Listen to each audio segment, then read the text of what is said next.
Yo, what's going on, guys? Welcome back. We'll be doing our third mock draft of this year. Next week, we'll have another one right before the tournament starts, and we'll start to ramp up these as the boards will be ever changing until draft day. I'll have Portsmouth. I think I'm going to go to the North Texas Combine this year as well. Obviously, third year of doing the Combine, G League Elite Camp, and also more than likely be doing the International Combine this year. So let's get right into today's mock, and that will be discussing all 60 picks. I'll try to run through this as quickly as possible. I know in the past, I do sometimes take my time on these. Hit that like and subscribe button. If you guys just want to skip ahead, you'll be able to see what we're able to do. Also, I'm so upset that we're not going to put me here in one of these mocks. I'm in here, okay? I feel like I'm big enough to be included in this list. I guess not. Either way, one of the cool things is No Ceiling is doing their own mock draft boards, and that's part of Fanspo, so I really love that. First pick, you guys know that I'm a big Dylan Harper fan. I do believe Dylan Harper has the chance to be the left-handed Cade. But if the Wizards were to get the number one pick, there's two things. I think the idea of an Alex R. Cooper flag front court, too hard to pass up. And one could argue figuring out the guard position can be something down the road, as we kind of already have a bunch of guards on the roster, with Jordan Poole being a starter on this team, Marcus Smart becoming an expiring, and he could still be on the roster, Bob Carrington, AJ Johnson. Really, those are like the main guys that I would say who we still have them. So I'm just going to take Cooper here, even though because Dylan Harper is a guy that might remind this front office. Will Dawkins and Michael Winger are two individuals who come from the Oklahoma City Thunder, and this is basically the Washington Wizards Thunder organization. So don't be surprised if they do something that shocks you.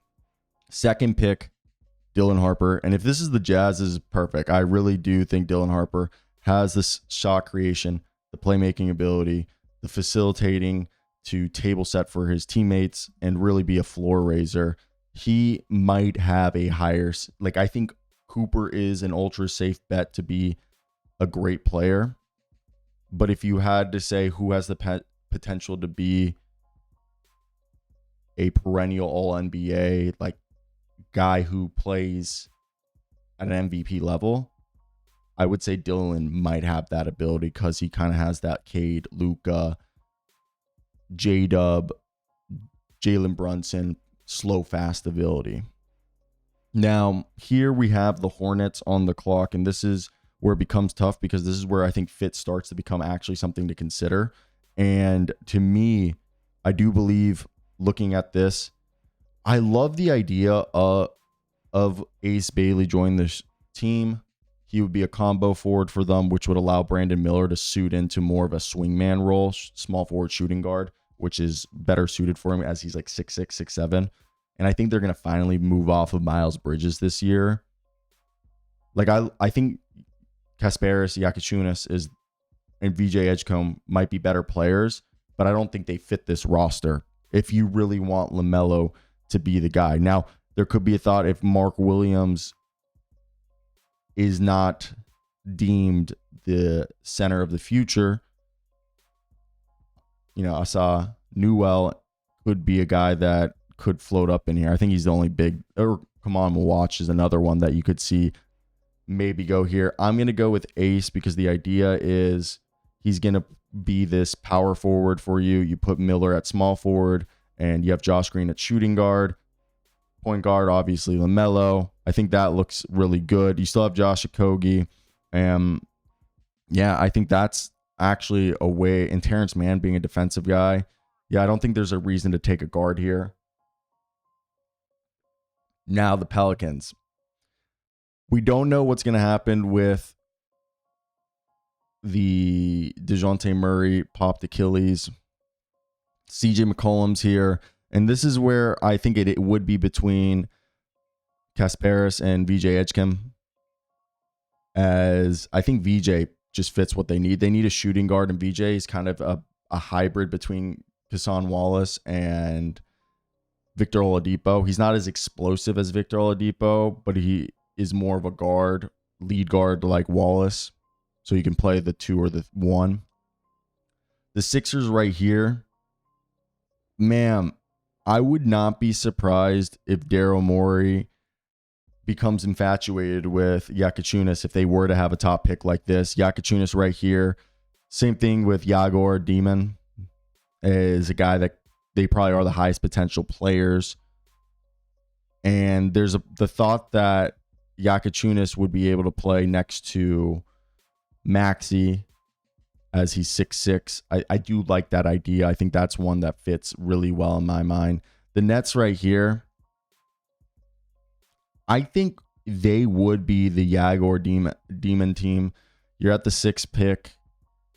I'm looking at this board, and I'm looking at our own board over here at Hoops Hype. And at this point,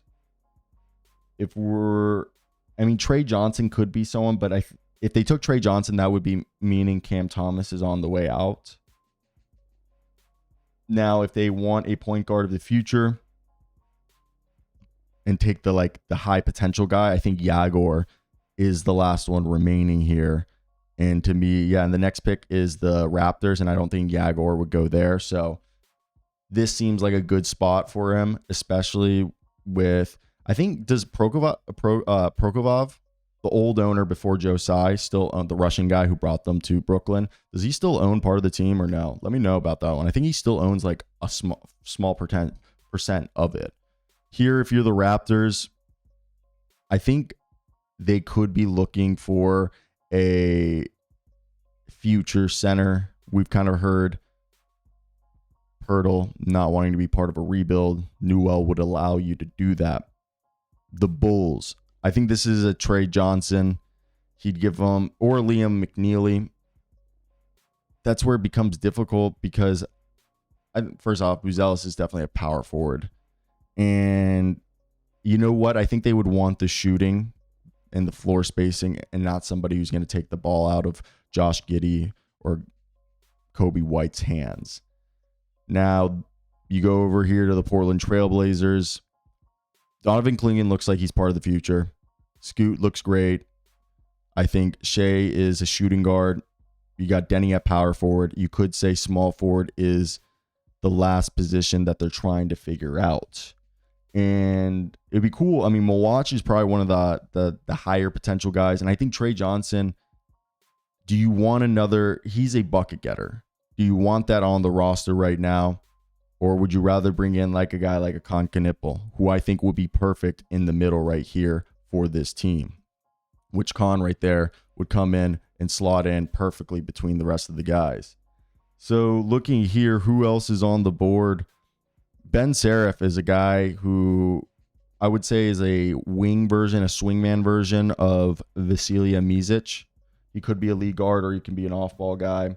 Either or. There's still is Nolan Traore, but he's really fallen down boards. And I think Keldon Johnson might be on the way out, just how things seem to be lining up there. But they could also be looking for someone to pair up with Mr. Victor Wembanyama. I think this is where Colin Murray boils. I think just that's too early for Colin. No offense to him. I love Colin's game.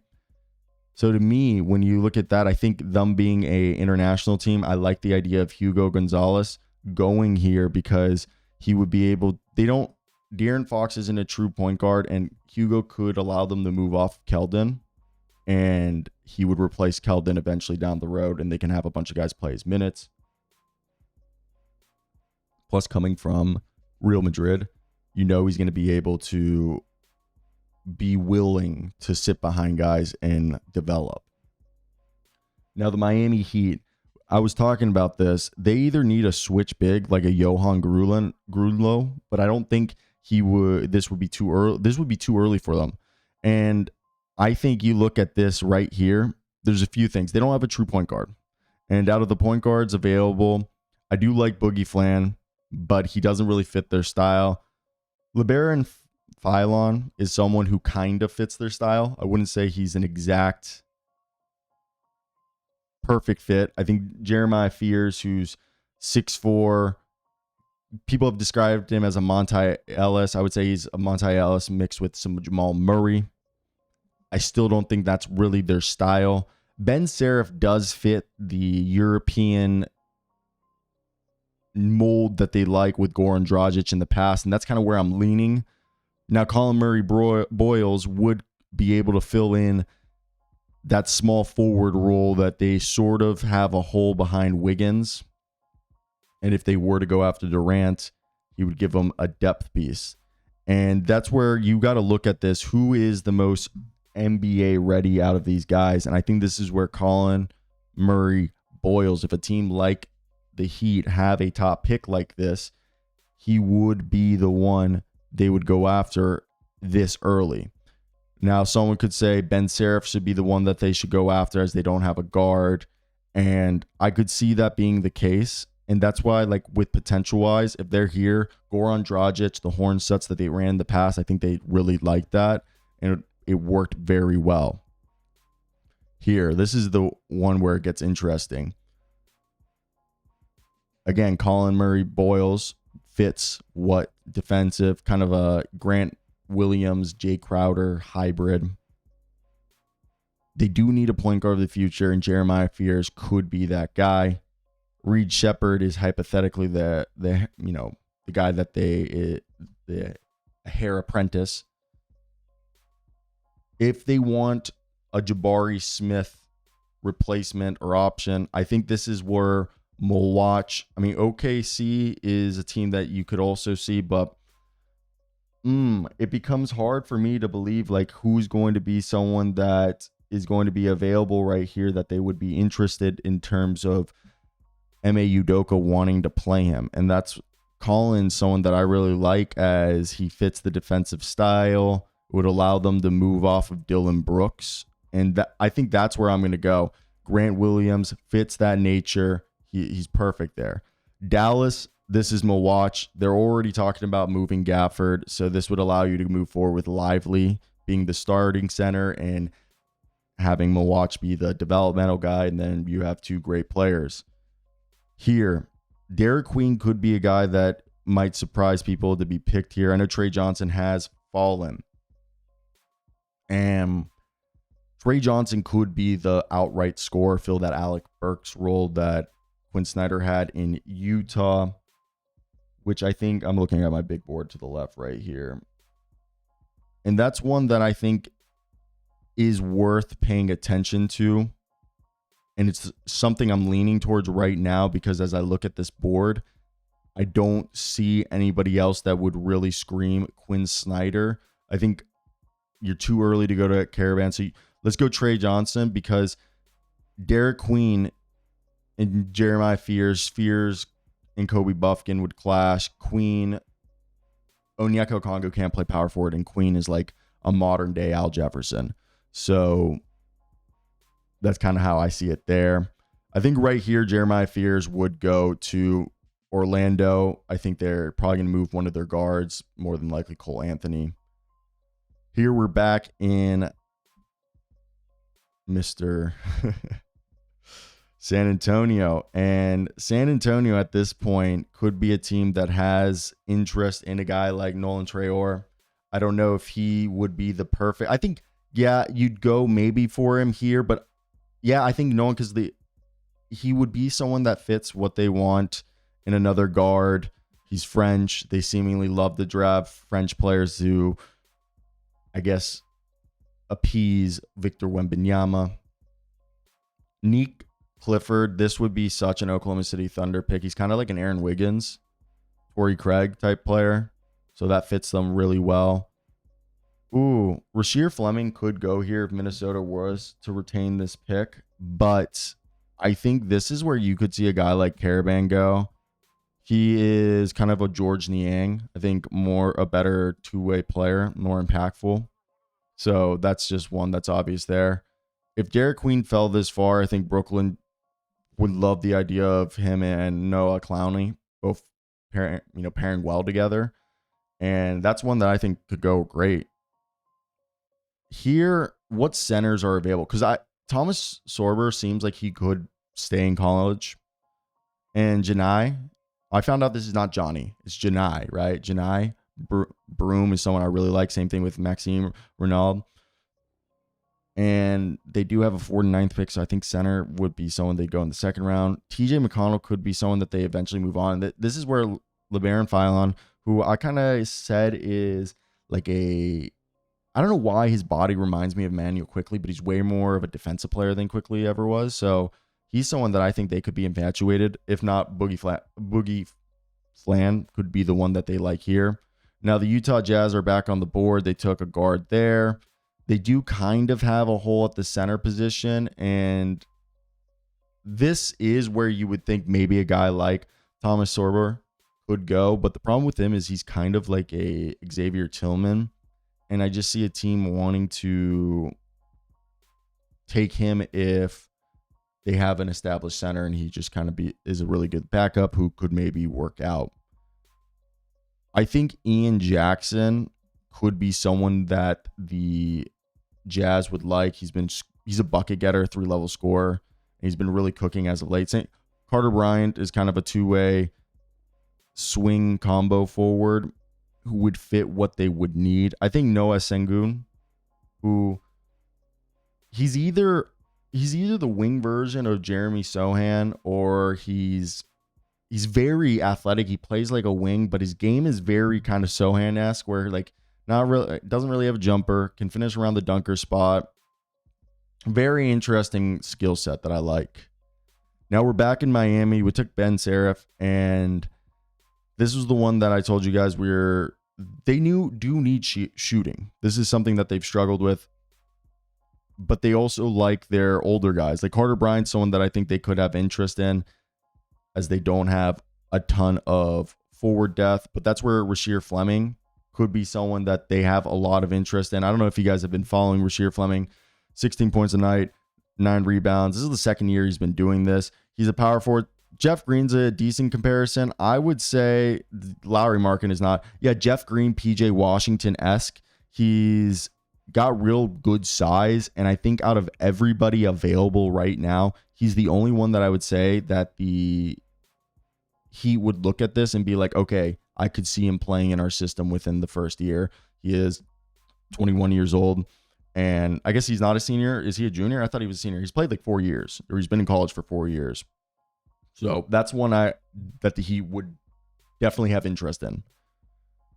We took Derek Queen already, and we're looking for high potential. Miles Bird has been flying up boards as just kind of sort of like the Terrence Shannon of this class, where people are expecting him to be able to be an impact player. Ding Pate. I forgot who I was talking to. 6'8". I'm not sold on him, but I am not out on him. He's not a point guard. I think he's a bucket getting microwave, probably 6'8" microwave off the bench. Kind of a Rodney Hood, I expect him, with a bit more facilitating is what I would expect from a guy like him. With the Hawks take Trey Johnson, and this is where I think a guy like, if Thomas Sorber is still, if he does not withdraw from the draft and he stays in, because I could see him be a guy who tests the waters and then comes back, he's definitely someone they could have interest in. Cam Jones just seems like a player they would have interest in, especially that they don't have shooting guard and he could play multiple positions for them. So I'm going Cam Jones here, even though they took Jeremiah Fears. It just gives them another ball handler, another guy who will be able to play off ball. So that's a big one. Here we took Cooper Flagg with the first pick. I don't think is there any of his teammates left on the board that would have interest? No, I don't see. It's too early for Tyrese Proctor. Even though Isaiah Evans has been shooting lights out, I think people would rather want an Ian Jackson or a Boogie Fland. I think Boogie might be the guy that they go here, because Jackson is going to be buried in the depth, as they kind of have a lot of swingmans, and he is more of a 2-3. Brooklyn back on the clock. They would take Ian Jackson or a power forward. Yeah, Carter Bryant kind of seems like the type of guy that they would be more than willing to go after. Boston right here, I think they'd go a big. Is Danny, he's a junior. This is a guy that I don't know if he's going to be in the draft because he might stay due to NIL in college. And that's one that Janai Broom would be someone they definitely have interest, or Maxime Renaud, because expect one of their bigs to be moved or Al Horford to retire. So he's going to fill that void. This is another team that I think either point guard, I just don't know if Jace Richardson's going to NIL another guy. And then outside of that, Hunter Salas is more of a combo guard. I wouldn't do Tyrese Proctor. I mean, Ian Jackson does fit, but like they just don't need that right now. They need a center or a power forward. JT Toppin, I love. I love JT Toppin. He's like an undersized power forward. And this is another one that I think, like, I would love for a team to trade this pick in this hypothetical situation. Like if I was the Clippers, because I think one of the two dark horses, another one, Johan Burringer. You know what? Johan Burringer, Johan Grulon, and even Hassan Yang, but he could be a guy that shows up the combine and then you realize that he just isn't at the same athletic level as the rest of the guys. But three guys that I think could be people here. He's been Joan Beringer. He's been climbing up boards, athletic freak. He's someone that I think that people would be interested in. And then another one, Bogolajub Markovic is another one that I think people could trade for one of these last picks right here and be a priority developmental player for somebody. Like let's say we trade this pick, okay? And who's a team that would want to develop someone like Markovic that I think would be a really good fit? I think here's one. The Grizzlies, let's say if they realize that they're not going to be able to re-sign Santi Aldama and they trade the 53rd pick and J-Huff. Add J-Huff. Because I believe J-Huff has, if I correct myself, he was converted to a contract. He signed a 4-year deal. And add J-Huff, who will have 3 years remaining on his deal. Grizzlies are now on the clock in this hypothetical situation, right? Clippers receive, oh, wait, I'm so stupid. Yeah, and you're supposed to send, this was weird, my apology. I'd never done this before on the trade machine, but the Grizzlies now have that pick. Okay. And you go right here, and Markovic could be the Santi Aldama replacement in terms of if they're not going to be able to re-sign him because they didn't give him. And then right here, this is where I think a big that will surprise people. Either a Joan Berdinger, who's an athletic guy, versatile defender. He's limited on offense. Johan Grulo is a German. I really want to say he's kind of a mix between, I was discussing the kind of like Dean Wade with like Jabari Smith. Like he's got that toolsiness and can be a switch big like Jabari, but he's got the toolsiness of Dean Wade and like is more impactful. I think Yon, if they're really wanting to stay contenders, the Suns, they would take him just because he'll just be able to be a rim protector. Just kind of what they need. Now, Boston. They took John A. Broom right here, and that was like the right pick for them. To me, if Ian Jackson is here or going to do Thiero could be one that they're interested in. Ooh, Minnesota. I think Miles Bird fits what they need. They like those types of player, and he's definitely someone that fits their mold. We took Ace Bailey earlier, and seeing this organization, very similar to, it's a Mike Budenholzer type team. They're going to go probably, I think Thiero kind of fits what they would want to do. Just a power guy, older player, back-to-back picks by the Hornets. So wouldn't be surprising if they traded one of these. But if they were to keep this, small forward, power forward is probably where they would be going. JT Toppin is someone that I think is going to be a rebounding menace, can play both the 4 and small ball 5. And now back to the Brooklyn Nets. Noah Penda is probably one of the Penda. He's a shooting combo forward that very similar frame to Tobias Harris that I think could become a decent player for a number of teams. Is it Kanan? Either way, Catchings, he's a multi-positional like player, as well as a guy that I think who's really just going to be a Jordan Walsh is a great comparison by them right here. He's kind of a decent intangibles player that at the very least seems like he could pan out as a decent NBA contributor.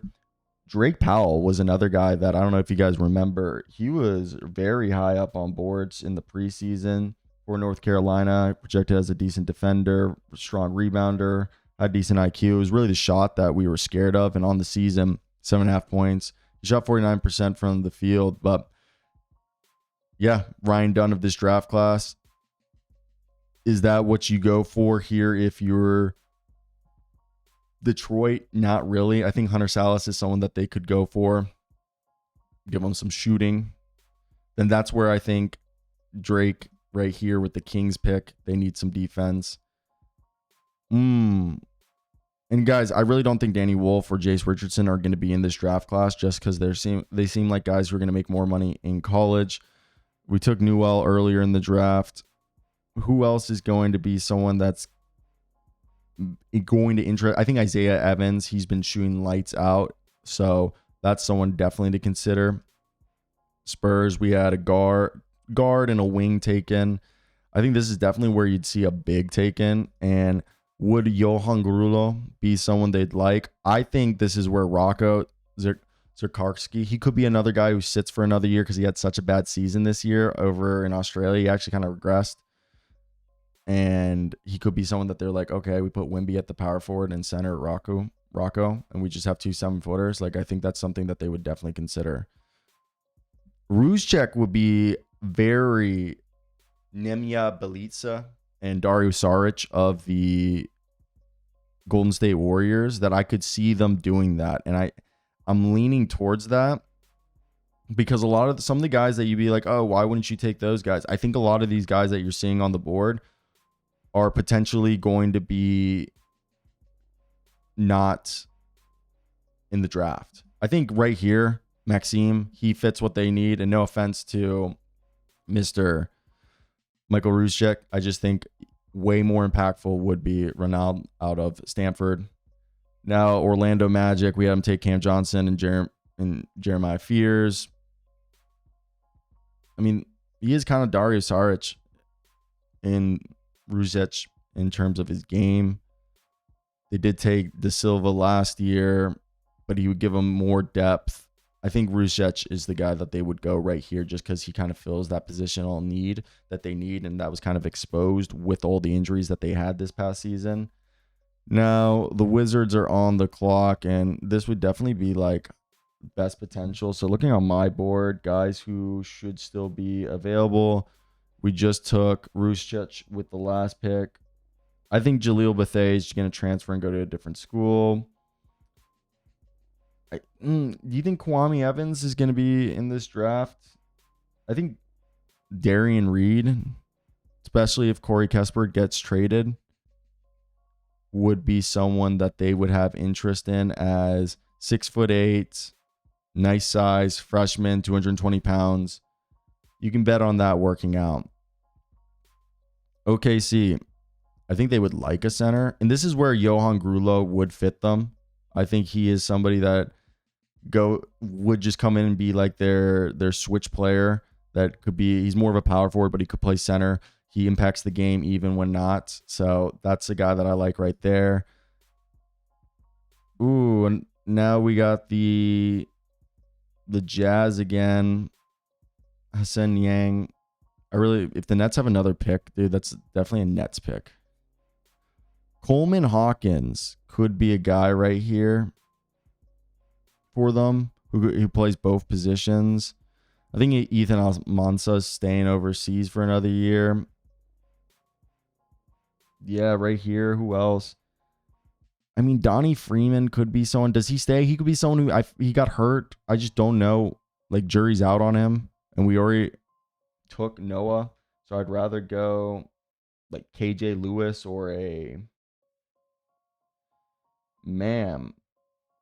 Yeah, because this is starting to, we're getting into the weeds right here, and who who would really be someone that, I mean, Krivas was someone that people thought was going to be a bit more impactful, and I mean,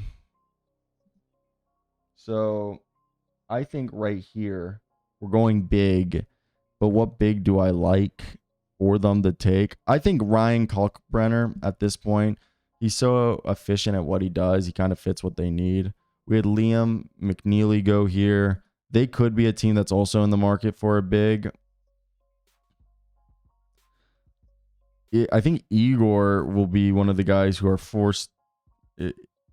He has to go in the draft, I believe. So I mean, Samson Johnson's another one that people probably really like, and they took Adama Sanogo a few seasons ago, so I think they'll like a UConn guy. Utah is back on the clock. We'll just go best player available right here. I think KJ Lewis would be a good fit for them. Gives them another guard. You're the Wizards, and who did I say that I thought the Wizards would be a team that the Nets, I was gonna say, was the team. We take in everyone but a big right here. Who would be a big that's available? Do you think Brandon Garrison would be in the draft? They do need centers. Like, this is a team that definitely needs a center. It's pretty obvious. But I think Coleman Hawkins would be someone that entice this team, just the passing and stuff, and he's kind of a switch big. I know you had it down here, but he would definitely fascinate them. Pacers are back on the clock, and we had to take LeBaron, Phylan. Now, that's another team that probably has an interest in a big. Igor, he's a senior. He could be someone that has interest drawn by the Cavaliers. I think Darian Williams, not the Cavaliers, by the way, Pacers, but for the Cavaliers, I think Darian Williams fits what they need. He's not going to request the ball too much. Clippers, we traded their pick. I forgot earlier. That was funny. If they were to be here, I think Stojakovic would fit. He's a Cali kid already, and they just need shooting, and he would help fill that. They're one of the worst teams at shooting.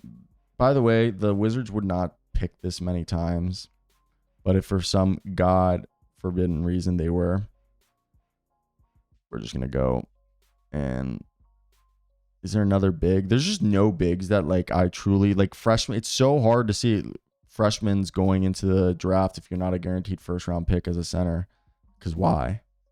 You can just make more money staying in college at this point. Caleb Foster kind of fell off due to his 3-point shooting. He's one guy that I liked, but the shooting. Jameer Watkins really fits what they like, and he's a defender. I like his two-way ability.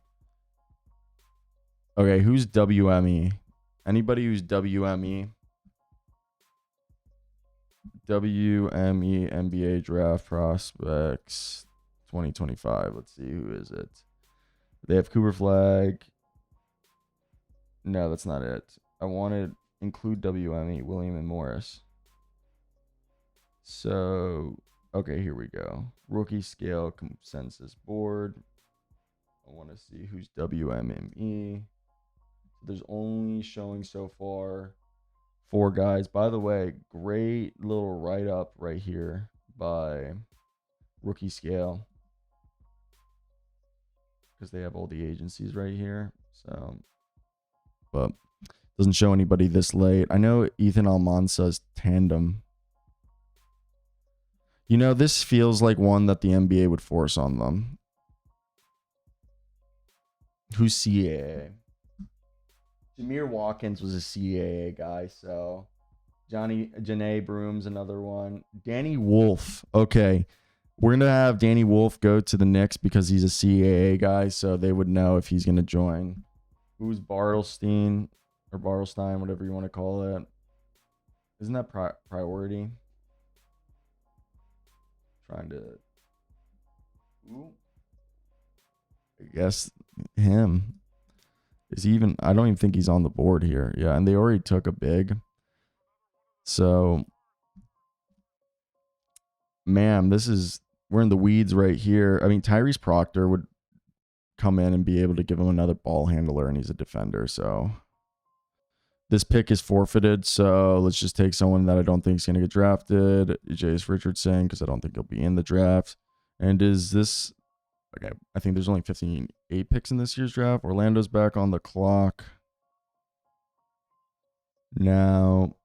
Dude, Alex would be a good fit for them if he's available here. He's kind of had a quiet season, not his fault, but it's been as a result of overseas. Dang, this one's interesting. Who would they be interested in terms of Mr. Eme Udoka saying like, yeah, draft this guy, he'll be impactful? I mean, St. Thomas was someone people liked last year,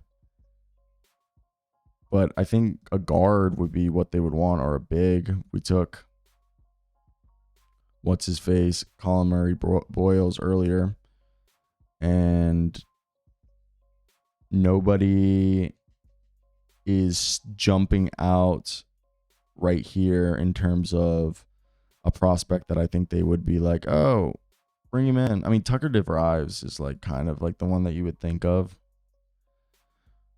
or Stevenson, or Kwame Evans Jr. But again, 2 guys that would probably stay in college and make more. I'm going Grant Nelson. He's a toolsy guy that they would probably have interest. And last pick of the draft, who would be someone that they would take if they're interested? I'm thinking older guy, definitely right here. Jane Bradley wouldn't be bad, but Kobe Johnson's another one that I think they could have interest. Backup big is always, but as you guys see, I think Mark Sears would be cool. I like Mark Sears. I'm going to go Mark Sears right here. All right. I'm going to scroll through this to show you guys the mock. What are your guys' thoughts? Nice little 37-minute video for y'all. So hit that like and subscribe button. And by the way, we traded that 29th pick at Jay Huff. So it was the 53rd pick and Jay Huff for the 29th pick. Not bad. And then you have them replace Santi Aldama because they were dumb and didn't re-sign him before the season started. So they'll probably get outpaced by somebody. But yeah, that's it. Hope you guys did enjoy. Like, subscribe. Ciao.